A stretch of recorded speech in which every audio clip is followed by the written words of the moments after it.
여러분, 혹시 소액 결제 현금화를 진행하려다가 입금이 늦어지거나 예상보다 적은 금액을 받아본 경험이 있으신가요?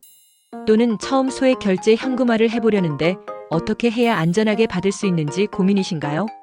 오늘은 소액 결제 현금화를 진행할 때 반드시 알아야 할 5가지 필수 체크 사항을 알려드리겠습니다. 그리고 지금 당장 현금화가 필요하신 분들은 영상 끝까지 기다릴 필요 없이 고정 댓글에 검증된 안전한 업체 링크를 확인해 보세요. 소액 결제 현금화는 간단해 보이지만 잘못된 방법으로 진행하면 수수료가 높아지거나 입금 지연 같은 문제가 발생할 수 있습니다. 그래서 오늘은 안전하게 소액 결제 현금화를 진행하는 방법과 반드시 확인해야 할 사항을 알려드리겠습니다. 첫 번째, 자신의 소액 결제 한도를 미리 확인하세요. 소액 결제는 한 달 기준으로 최대 100만 원까지 이용할 수 있지만 사용자의 결제 이력이나 통신사 정책에 따라 한도가 다를 수 있습니다. 따라서 현금화를 진행하기 전에 본인의 사용 가능 한도를 먼저 확인하는 것이 중요합니다. 한도를 확인하는 방법은 간단합니다.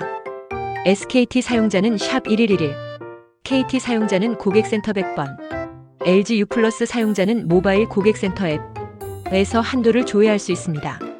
두 번째, 업체의 입금 속도를 확인하세요. 정상적인 소액 결제 현금화 업체라면 결제 후 5분에서 10분 이내에 입금이 완료됩니다.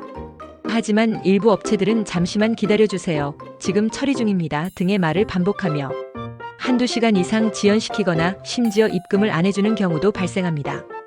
이런 피해를 막으려면 입금이 신속하게 진행되는지 이용 후기나 실제 후기를 확인하는 것이 중요합니다.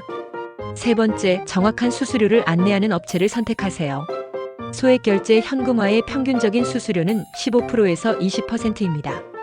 하지만 일부 업체들은 수수료가 거의 없다라거나 초저 수수료 보장을 광고하면서 막상 진행할 때 숨겨진 추가 비용을 요구하거나 예상보다 적은 금액을 입금하는 경우가 많습니다. 따라서 처음부터 명확하게 수수료를 안내하는 업체를 선택하는 것이 중요합니다. 네 번째, 정식 등록된 업체인지 확인하세요. 소액 결제 현금화를 안전하게 진행하려면 정식으로 운영되는 업체인지 반드시 확인해야 합니다. 확인하는 방법은 간단합니다. 첫째, 업체의 공식 홈페이지가 있는지 확인하세요. 둘째, 24시간 상담이 가능한지 체크하세요. 셋째, 이용 후기나 실제 입금 후기를 살펴보세요. 이렇게 확인하면 불법 업체를 피하고 안전한 곳에서 소액 결제 현금화를 진행할 수 있습니다. 마지막 5번째, 불법적인 거래를 유도하는 업체는 피하세요. 일부 업체들은 특정 상품권을 구매하도록 유도하거나 불법적인 방법으로 진행하는 경우가 있습니다.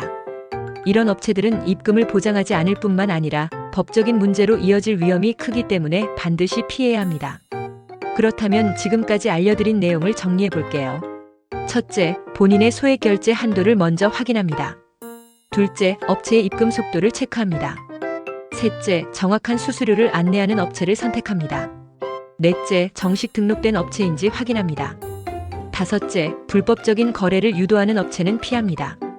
이 5가지만 기억하시면 안전하게 소액 결제 현금화를 진행할 수 있습니다. 이제 더 이상 수수료 문제나 입금 지연 때문에 고민할 필요가 없겠죠? 더 자세한 정보가 필요하신 분들은 고정 댓글에서 검증된 업체 링크를 꼭 확인해 보세요.